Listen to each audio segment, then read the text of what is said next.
Hello, today we're discussing internal family systems therapy for addictions by Cece Sykes, we're focusing on section 2 and section 3.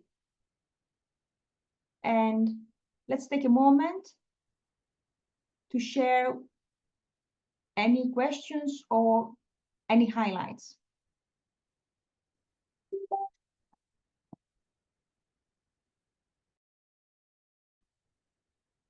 Hi. Yeah. Yes, Paul. Yeah. Yeah. No, I just like that exercise where there was 2 exercises. One was on page 28. Try banning a soothing, distracting firefighter part to see how it feels.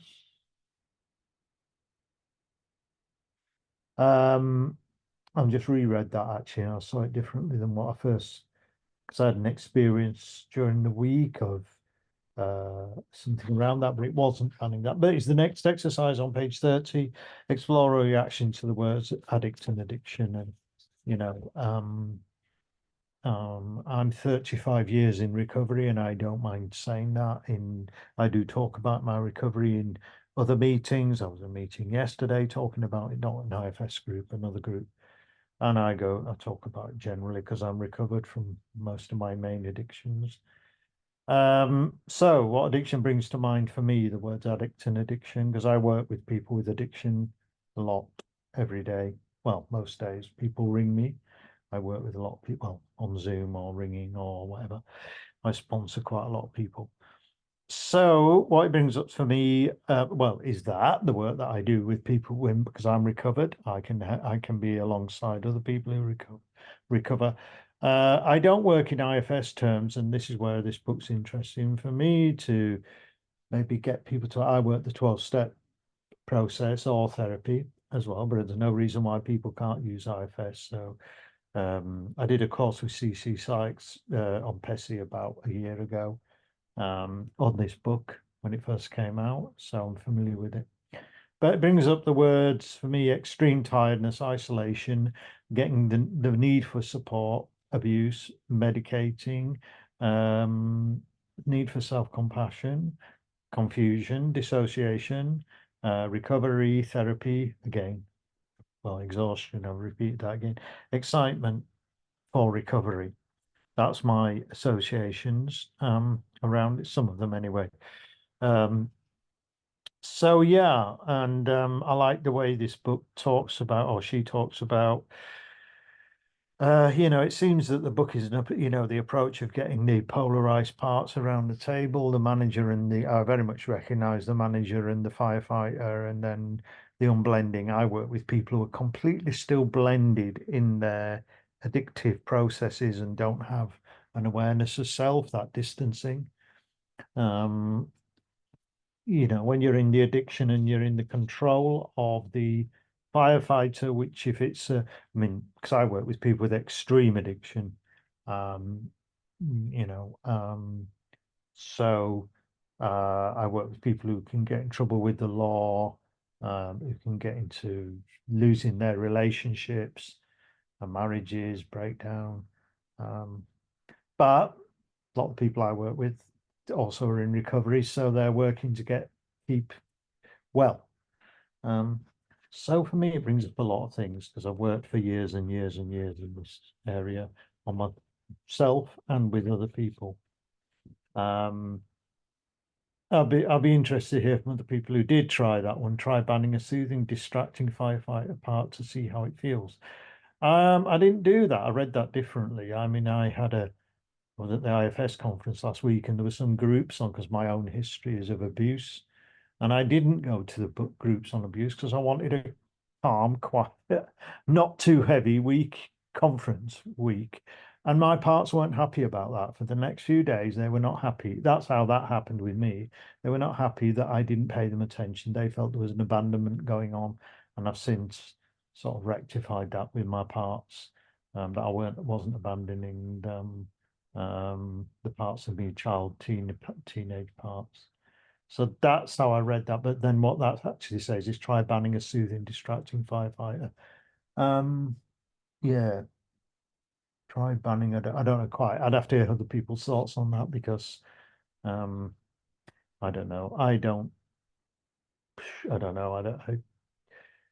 I've not done that. So I don't know what that means. And I tend to just go with the flow with these days, my soothing, self-caring parts are useful to me and do their job. And I don't know. I'm not going to engage at the moment in that, banning the firefighter soothing parts. That seems for me might just throw my system a bit too much, given that I've got a history with serious addiction. I don't want to be doing that. But yeah, and I just was 2 months clean from alcohol 4 days ago. Not 2 months, 2 years clean from alcohol. 4 days ago. So that's a celebration. And it's since then that I've got into IFS, since I stopped drinking. You wouldn't have known me. I wasn't the same person sat here now when I was drinking. I'd be in bed probably suffering from hangover most Saturdays. Anyway, there we go. Leave it there. Thanks. Anne? Thank you for sharing. Paul, can you say what was the sentence that they were, can you repeat the word? What were they recommending that you do to the soothing firefighter parts? Can you repeat the sentence? It's on page 28.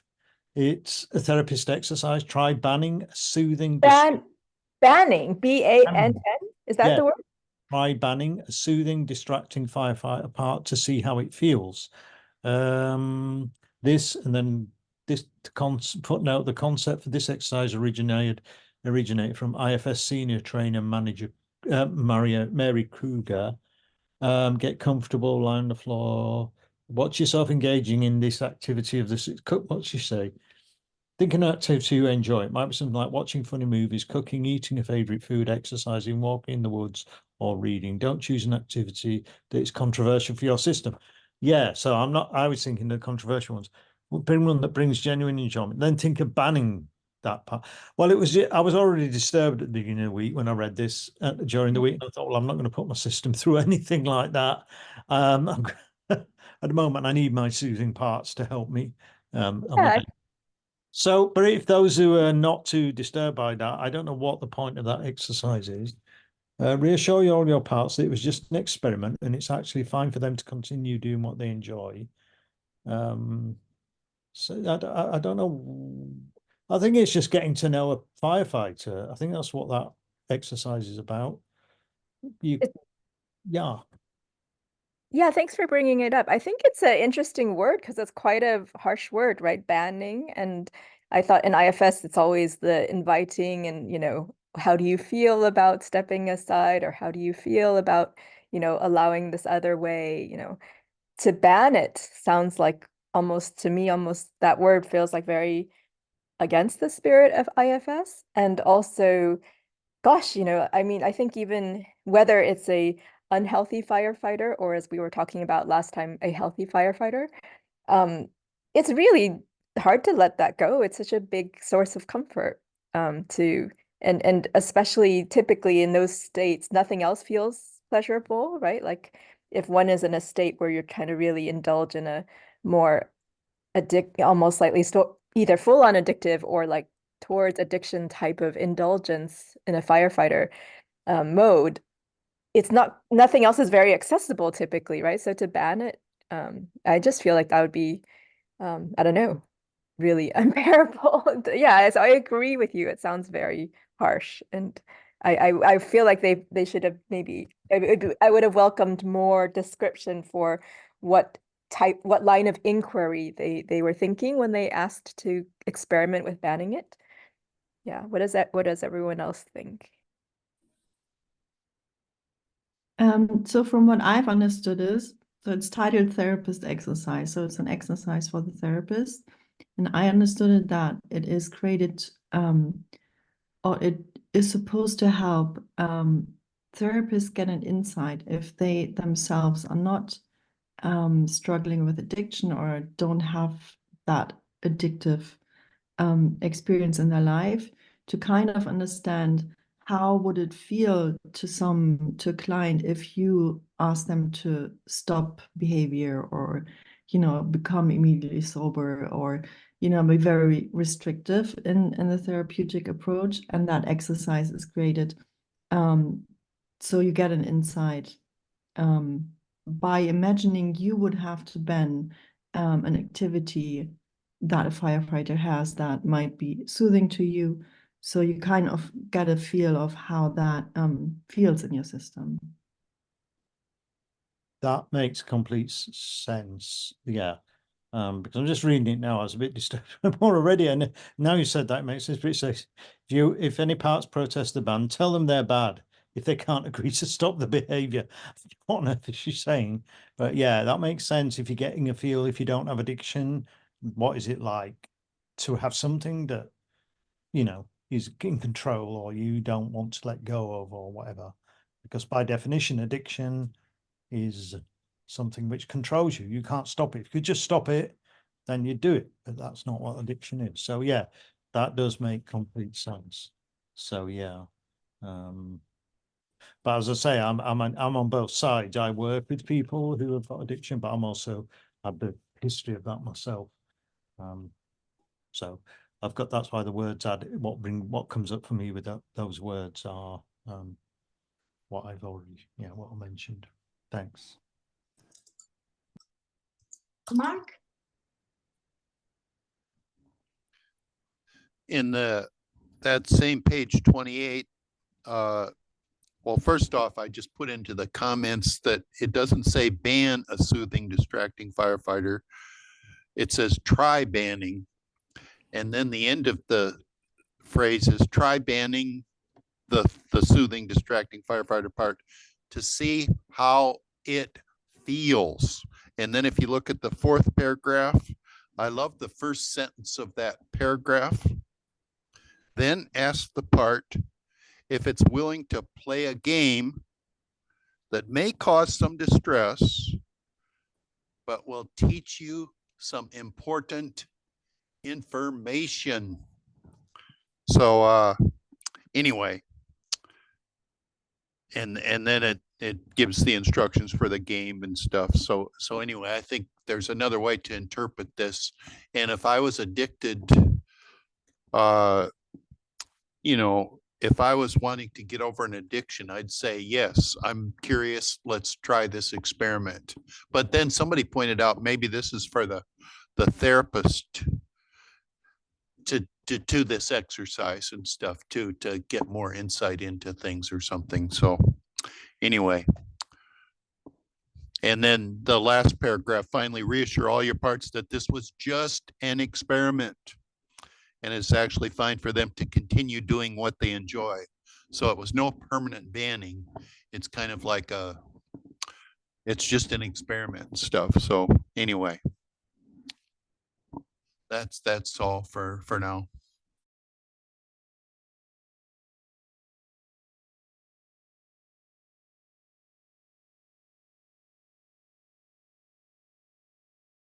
I would like to change the topic. Unless you're not, are you okay? Are you complete, Mark, or you want? Yeah. I'm complete. That's Okay. all for now. Yeah. Okay. So yeah, again, section 2. I'm on my Kindle, so that's page 52. Page 52. It says here. However, millions of people eat, drink alcohol, gamble occasionally, or use drugs recreationally without causing themselves any major difficulties. The fatalities that result from compulsive practices are primarily, in our view, evidence of unaddressed suffering. And I want to bring the attention to what happens. People who are addicted, they are saying, "Why me? Look at my friends. They can take drugs one day and then next day they're totally functional. Why can I not be like that?" And then that's page 52 on my Kindle, and then page page 55, it says, when a client's vulnerable parts have not been as deeply wounded, the inner dynamic is milder, but still present. It looks like people who are not being traumatized, because the book also acknowledges that we all have trauma, but not deep trauma. If people are not very traumatized, there is still trust in their system, and that's why they can cope better and they do not result in addiction. But the more traumatized we are, the more chaos, we can't trust ourselves, and we end up having those impulses. So it is, I find it quite interesting, how even people with less trauma, what happened?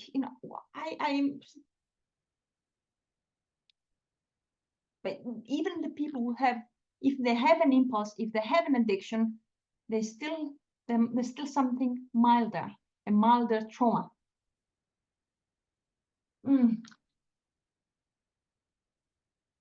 Yeah, and here on page 55, it says, once the addictive process, I have to do it, I have to stop doing it, becomes extreme and chronic, it cannot be resolved with simple negotiation. The antipathy and lack of trust between the two sides runs too deep. I just wanted to highlight how kind of I have a deeper understanding after reading this, how important it is for us to trust ourselves. And I do think further on she talks about the first step to trust yourself is to understand all parts, the parts in the polarity. I'm going to just quickly mention one more little thing. She does say further on that it's not enough to understand the, I don't want to be addicted, that part, because I notice like people who come to me with addictions, they're going to know that. I don't want that. I hate that. She says we have, self needs to be caring and connect with the other side as well, with all sides. So do you have any thoughts on the people who are not heavily addicted? What's happening in their system? Or do you notice yourselves or other people maybe, having something like, playing on online games, but not really having a strong impulse? Anne? Yeah, I think what they think of like more severe trauma is the more severely that you lose presence, that you lose your ability to bring your attention and sensitivity to what's possible in a flexible way, which means that you're probably less able to experience pleasure in a like the quote healthy way that's more maybe moderate but more broad and more enriching. And so I guess even if I think of myself, like the states I'm in where I would tend more to overeat is definitely the states where I don't feel very able to enjoy other pleasures as easily, because I'm, either overworked or stressed or feel like I haven't gotten enough done, or maybe just a bit of a lull, like a more boring, dull time. And then I feel like then I'm more in a rut. So things that in a different mode I would enjoy, I do not enjoy when I'm in this like more tendency to overeat mode. So I think that maybe maybe the important thing is like how present we are able to be with ourselves in that kind of flexible, open way. And if someone's more traumatized, then more of their life will be spent in this not open, not flexible mode where they can't feel the nourishment of like less addictive ways of enjoying pleasure. And maybe that's why they're more susceptible to that, only something very intensely stimulating or intensely numbing can, bring some effect into their system, right? Yeah. Brilliant. Thank you, Anne. You reminded me again, I think section 2 or 3, she talks about the author called, I think it was the overeating part. She said, when you go into an overeating trance, she said to her client. So it feels like a trance. You know? It's not about enjoyment, it's about doing the trance. And, you know, I find it interesting here because it says, you know, if you have a milder form of addiction, and according to her, maybe you don't have a lot of trauma, then possibly it can be resolved with a simple negotiation. You know, like she said, so I'm taking it like the other way around. Once the addictive process becomes extreme and chronic, it cannot be resolved with simple negotiation. But if the addictive process is not extreme and chronic, then it can, in my own words, it can be resolved with simple negotiation. And I'm saying that because I've done this with hypnosis, like, you know, with the smokers or gamblers, when somebody is not really, you know, has got this addiction, but not in a pathological way, they can overcome the smoking even in one session. It doesn't take long. One session, it's all it takes. A simple negotiation amongst protectors. Not even needing to go through exiles. A negotiation, understanding the protectors and offering them to do another job. Yeah, so, and my understanding is possibly because there's not deep trauma. That's why a simple negotiation can work in those cases. And I'm complete. And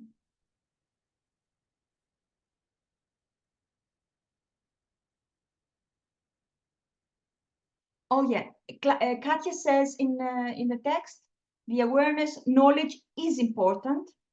And the drive to consume, use, about what the drive is to consume, use is, and that is not a lack of discipline or badness. So having awareness and knowledge is important, and it's not because of lack of discipline or badness. Yeah, thank you for sharing that, Katya. That makes, yeah. Seeing the positive intentional parts is so important. Yeah, to create trust in the inner system. Yeah, thank you.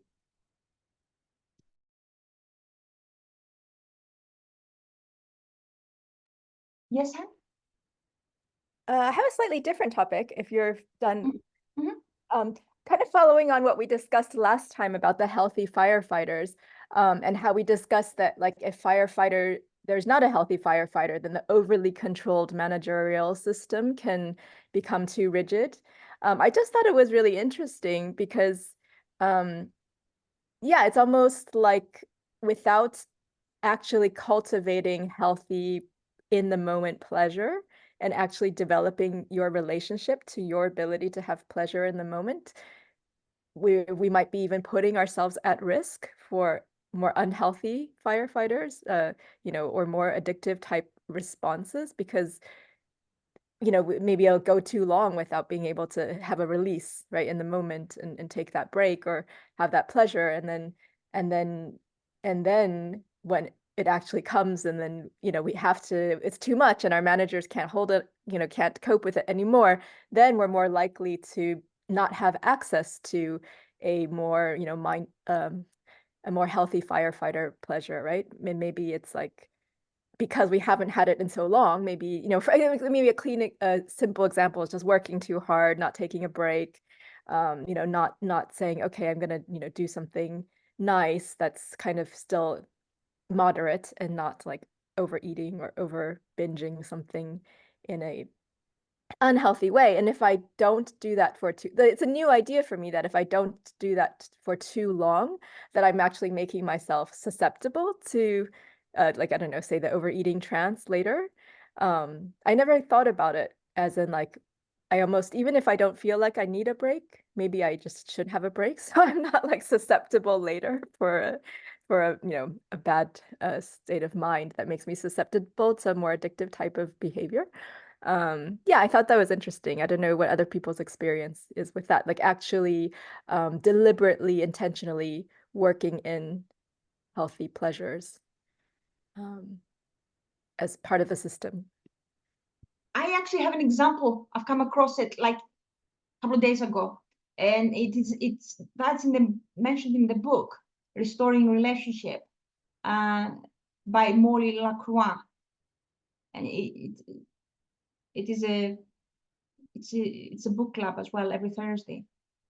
So what Molly does in her book, she says, when she feels sadness, she has a gratitude protector, and that makes her feel good. And that is, I would consider that a healthy protector than, engaging in some sort of activity, harmful addiction. So I was so excited to find this healthy protector. And I know a lot of people that keep gratitude lists, and I'm not entirely sure what are the healthy. Maybe they exercise, and it's more like a protector activity, not self-led. So so are you curious? What are you curious about, Anne? Is it about the healthy, like healthy habits?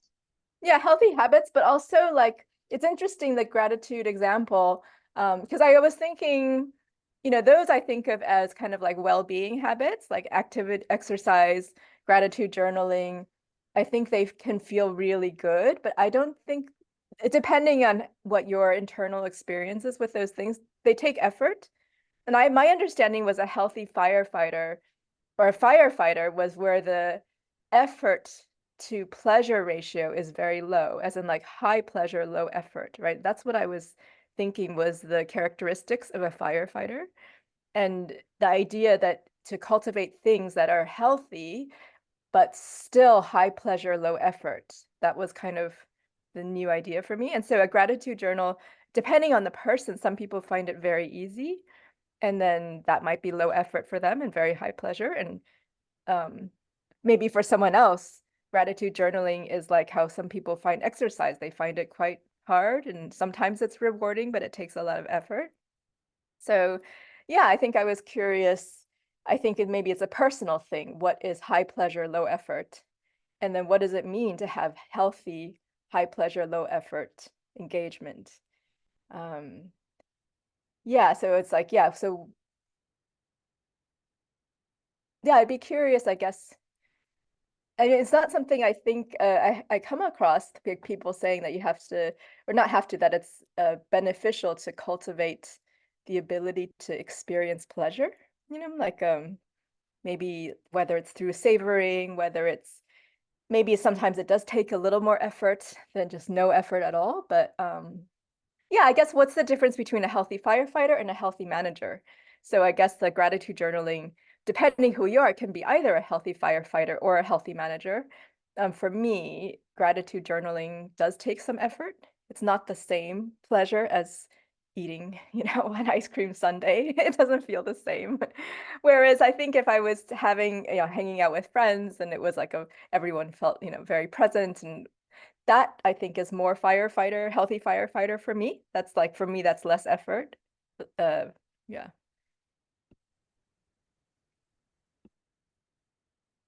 What are you gonna say? Well, I will say I'll give the secret recipe. Okay, that's what I use in hypnosis. Well, it's the same thing. It's parts therapy. It's parts, under the label of hypnosis. Because what hypnosis is, in my understanding, or hypnotherapy, is trying to break someone out of their trance into another trance that's more helpful. And here how it works. One simple question. Get the firefighter or manager that you're not happy with, find their positive intention, because it's painful not to have the positive intention. So they may be smoke because they want to connect with people, or they want to distress, or whatever. So you find that, say, I smoke because I want to distress. Okay. And then you ask the system, what would an alternative, or in hypnosis, ask like the creative mind, can you come up with some alternative activities that will be that will give the client the same benefit, but in a healthy way? So it can come up with a couple of things, like go to the jacuzzi every day, or play the guitar, do the drawings. I'm like, okay, can you as a system decide on one activity? So instead of the smoke, instead of the part that smokes, instead of smoking, it can do the one thing. Oh, I would love to play the guitar. I've played the guitar before and I loved it. I don't know why I stopped after having a family. Okay, are you okay instead of smoking to play the guitar? So you need to ask, and the only one important thing is understanding the positive intention. That's it, nothing else. And then your own system will give you alternatives. But again, if it's extreme, if there's a lot of trauma, it's a different story. From my experience with my clients, they're struggling. It's not as easy as that. It's not as a simple negotiation. And also I hear that Katya says gratitude journaling sounds like a manager activity, proactive. Yeah, you are probably right. So gratitude journaling, yeah, it sounds like a proactive activity, like a manager. But we don't know, it can be a different thing. It can be even a self-led activity. If it's like gratitude, like a prayer, it might be self-led. It might be, it can be a firefighter. It could be, it does depend. If it is, as you said, if it's a habit, it might be a manager. So I'm not sure, Anne, did it make sense what I've just said about, Yeah, it makes a lot of sense. And I was also wondering, like, because I think in the moment, if I feel depleted and like I just feel like eating, like overeating or eating junk food, I don't think I feel able to think of what's pleasurable. I wouldn't be like, oh, I play piano. I mean, other times I would love to play piano. It would be like a million times better than eating junk food, but not in that moment. And so I wonder if there is something about staying almost like the way you have to keep up your relationships to people. Somehow you have to keep up your relationships to your own firefighter activities, just like keeping it alive, keeping the memory of the enriching pleasure of it alive, and yeah, something like that. But yeah, I loved the idea of doing it under hypnosis, and then. Well, yeah, I consider hypnosis and IFS the same kind of thing, really. I don't really see much difference. Yes, that makes sense. But Anne, what you said here again, section 3, Helen talks, so Helen has the overeating, and yes, I agree. You can't go to the overeating in that moment when you're triggered. So you need to get to know the after. You need to do the work to get to know the firefighter. There's a vignette here with Helen, which is super interesting. But yeah, I'm complete. And Paul. Yeah, no, I just wondered if I've misunderstood. Is she saying then that when she says that negotiation, is she saying that negotiation doesn't work with people with serious addiction? Have I misunderstood that? That part that you read, Vana. Yes. So she's actually saying that IFS cannot work for people with serious addiction. A simple negotiation might not be enough for people with serious. Well, yeah, that makes complete but, sense. I'm dealing with somebody in chronic alcoholism. A negotiation isn't going to help them to stop. If it was so easy, then you wouldn't have many chronic alcoholics or a heroin addict or a cocaine addict or whatever. So I just wonder about that then. Is this I'm still curious. I'm still curious because I know people who are doing like have replaced smoking with overeating or smoking with going crazy and looking so pretty and really invested all their time to look from binge eating to looking picture perfect. Okay, their hair is immaculate, everything, all their energy goes to that. That is much better than overeating. Well, I mean, my work with people, the model that often is used, and I've seen it, I don't know if she mentioned this, is, well, what's called 3 circles, or some people say 4 circles. Inner circle is the chronic addictive behavior. Middle circle is slippery behaviors. Outer circle are things that are healthy, like, I don't know, gardening, reading, going for a walk, gym, all those things. And then the 4th circle for some people is a spiritual, but that could be put in the 3rd circle as well. So that's used, but that doesn't mean that you go straight. It means that you try to build your life alongside the fact that the addiction may still be continuing. But with IFS, I'd be asking about, if I was doing IFS work with somebody in chronic addiction, I'd probably be working on, well, the parts that come up is what I'll be working with, whatever those parts are. But also that may be working on the deeper trauma, because you were talking earlier about trauma. Not in all cases do people necessarily identify a trauma background causing them to have addictions, or it's complex, or it may be that they're in denial about stuff that's gone on in their childhood or teenage years. Denial is a big factor in, or lack of whatever insight or ability to understand their past. The reasons why people are addicted in the end is, but yeah, I'm just curious about, whether or not how far IFS can be, how IFS can be used with people with chronic addiction, because I do see people with chronic addiction, but I don't talk IFS with them. One person I know knows about IFS, but he's still deeply in addiction after 10 years. I mean, this is serious addiction. So, I'm looking for ways to help that person. But yeah, we've found IFS has not so far been effective with him. But yeah. Thanks. Yeah. I think like with addiction, part of it is that the body's physiology has changed, right? Like the dopamine response is different and your pleasure pain ratio has changed. So for serious addictions, there is the difficulty of weathering the biological pain, the physiological suffering that you have to go through to actually, it's not just psychological and emotional, right? I think your physical, you have to go through the withdrawal. And so maybe that's something where you can, talk with IFS to be like, can we find the strength in our system to deal with, how painful it is to detoxify. But there is a physical process that needs to happen. So that might be why IFS itself is not enough. There's actually just so much physical hardship that someone has to go through to detox their system.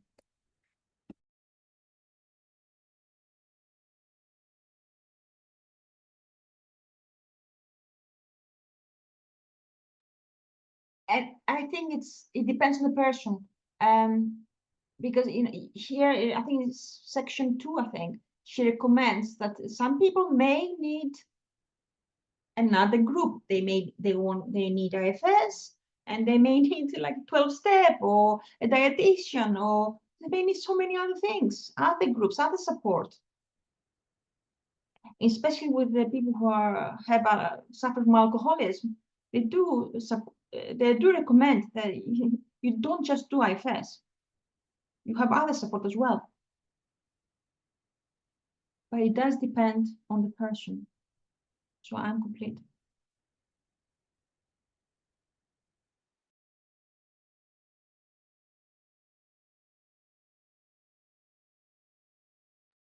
Yeah, just to confirm, I think that's it. My understanding of it is that IFS is one more. Well, for me, the IFS is a skeleton that helps me to put other things around that. But somebody else, it depends on the degree of the addiction in the person, and that someone may need, it's a spectrum, isn't it, or a scale of how much support a person needs.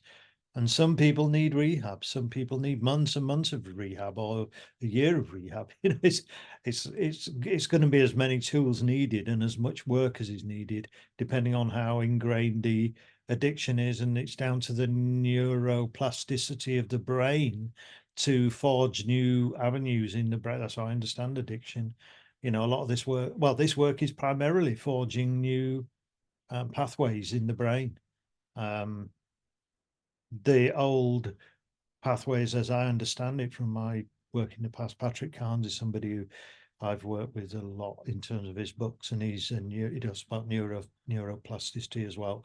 That the addictive parts of the brain are still there, but that you can create and forge new ones. But the work that's needed to do that can take years of work and a lot of maybe in-depth stuff. So yeah, IFS may be something useful in that, but it's not, for some people, not the only thing that can be effective. And as well, because that's one of the things you touched on is, the self connection with the self. If there is no self awareness there, but then how does a person connect with the self? I think IFS can be useful to get that to begin to happen, that unblending. And then also, which is a 12-step approach, a higher power. What does that mean? The spiritual, because there comes the point where a person needs to be so distanced and detached that they can let go in order to be able to be carried by something greater than themselves, which it can be the self or it can be the high power. The self is a spiritual, the soul, the self, and the higher power. So yeah. Finished.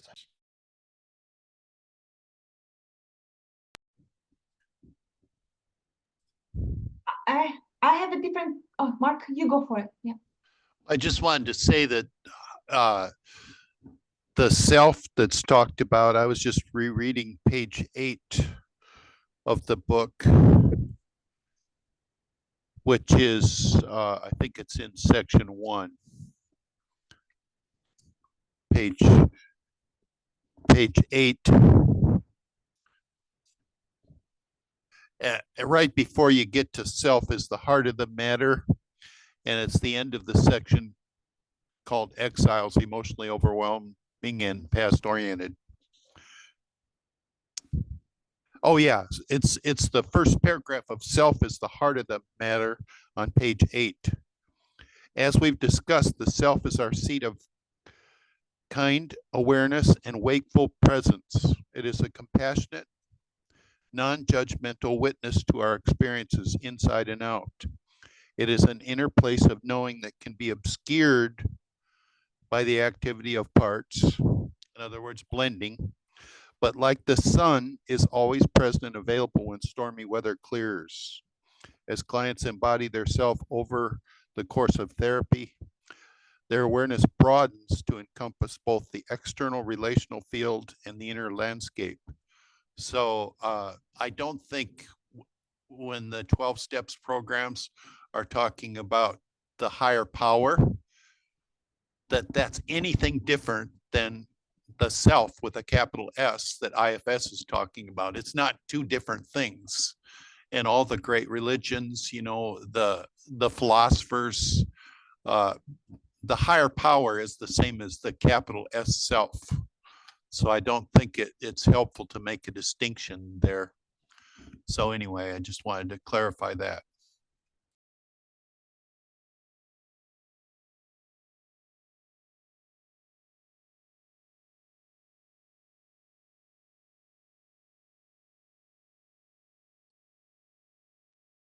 Yes, Sam? I think I agree, Mark, with what you said. I think also some people find it easier to externalize the higher power idea. So some people feel like they can access, the self being inside us works for them. And I think like more Buddhist kind of religions have more of that kind of concept, like the God within. But then I think other people might be more drawn to this, like really focusing on something external. And so in a way, it's just kind of the story with which it's told. But yeah, I think I agree, they're very overlapping concepts. The higher power is a capacity within us. You don't have to conceive it as meaning, oh, there's a God way up there in heaven. So you don't have to conceive it that way. Yeah. So I agree with you, but I think it's a distinction that, anyway, the higher power can totally be conceived as something within you and or part of the larger universe. But yeah, so it's just terminology and stuff. Yeah, totally. I agree. I think with the people I work with addiction, the discussion needs to be a discussion about, because some people can't distinguish between self and capital S self, but that the idea that higher power is within, totally, and outside, but everywhere, the idea, well, there's my bias. I'm a Carmelite. I'm part of a religious order, Carmelite, which is the whole focuses on God is within us, and around us, but within us primarily. But that discussion of what is higher power and the spiritual, for words start to fail at some point, but the discussion for people who don't normally talk about spiritual stuff necessarily is about the distinction between self, small s, and self, big S, or higher power or whatever. And some people are so caught up in a self identity, small s, that they perhaps need to conceive of a higher power as something that isn't self, because they're so caught up in self, or managers, if you want to talk in IFS terms, that struggle. So that distancing and letting go in order to be able to let go, in order for something that we don't understand in the end can take over and start to move us to a better place. Yeah, so thanks.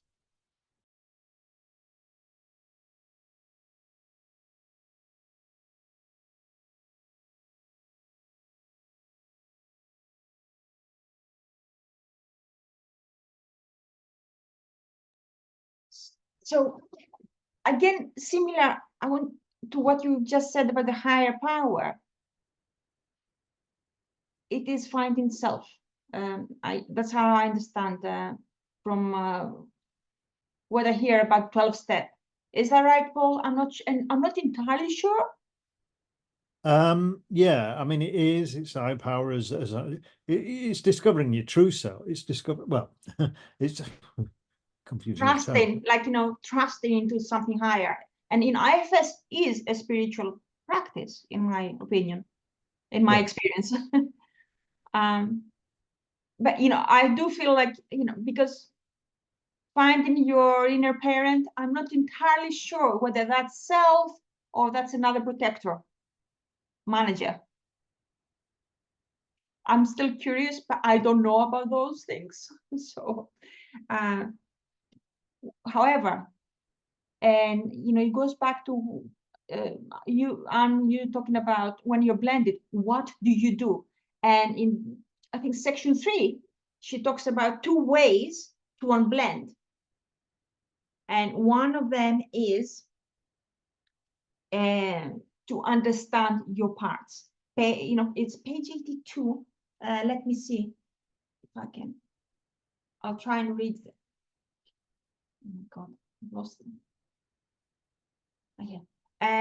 Okay, that's page 82 on my Kindle. But there's a little gray box, and it's where's Helen's vignette, and it says the therapist is speaking directly to Helen's worried, frustrated managers, which reflect direct access.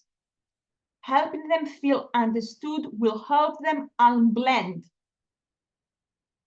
So trying to understand, because like our fighters or managers or protectors, whatever they will be coming back again and again.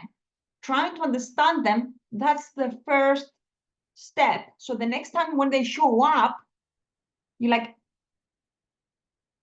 they will feel like, oh, you get me.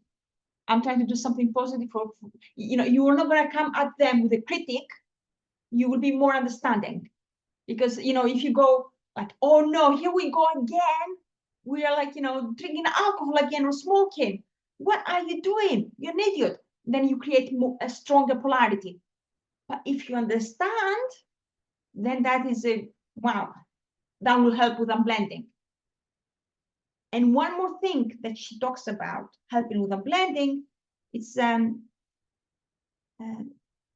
start to page, I mean, I have it page 77. I'm trying to find that. She talks about the bird's eye. It's Roger's vignette, and there's a gray box. To me, on my Kindle is page 77. But it says in the gray box, it says Roger is more unblended now and better able to take the bird's eye view. And somewhere in there, she says that when you take a bird's eye view, you see your parts, you see the different perspectives. Then that in itself can help you unblend.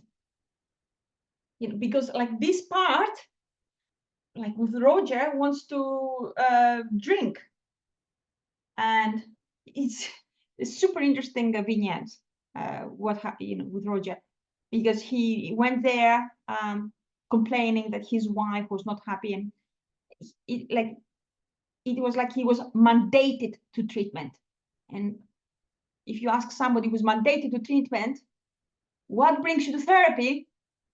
She says here that may elicit complaints and defensiveness from a blended firefighter part, as we saw with Roger, or even paranoia about the therapist's motives rather than hope and a willingness to engage. Roger began this session by focusing on his wife's anger rather than his behavior and its impact on her and their kids.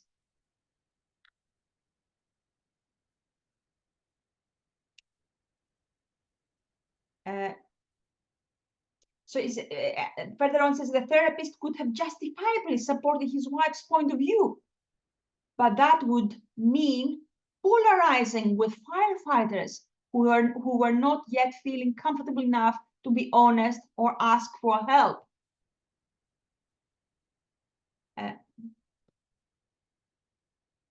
So it's not about challenging Roger's firefighter stance. The IFS therapist had a different aim, which was to help Roger discover his other team. To help Roger stop projecting this internal conflict into his relationships with his wife and kids or his relationship with the therapist stayed curious and asked if Roger was sometimes angry with himself. Okay, your wife is angry, but I wonder, are there times when you are angry at yourself drinking every night? And he was resistant. And then, it's like, yeah, at times. Eventually he said he acknowledged it. It's not just his wife, but he himself internalized that. And he was angry at his drinking firefighter. By doing that, by seeing the two teams, that in itself starts the unblending process. Because, that's the solution. What do we do when we're triggered? We unblend if we can. So I am complete.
Guys, are we all complete for now? Shall we close the meeting? The recorded portion anyway. Are we okay with that? I'll give it a few seconds if no one else wants to share anything. We'll move to private time.